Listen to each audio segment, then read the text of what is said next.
Okay, so for this one, it says, how is the function f transformed to create g?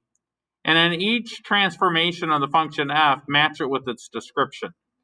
And so basically, we're going to do some things, and based on the location of the number we manipulate, certain things will happen. So on the first one, it says the vertical compression. Well, vertical compression, that occurs right here. So if you have a vertical compression of 1/3, you just put that in front of the function. So remember, f of x is 5 to the x.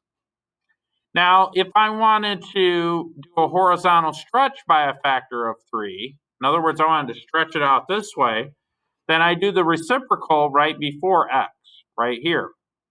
Remember that 3 over 1 is the reciprocal of 1 over 3 and vice versa. If I wanted to do a vertical stretch by a factor of 3, I'm just going to multiply 5 to the x by 3. I'm just going to put that in the front. And then lastly, if I wanted to do a horizontal compression of, let me change color.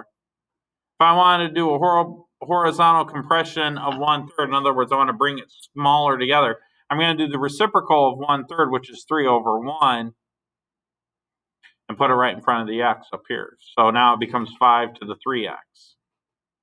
And that is basically it. That's all you got to do those transformations. Now, if you do these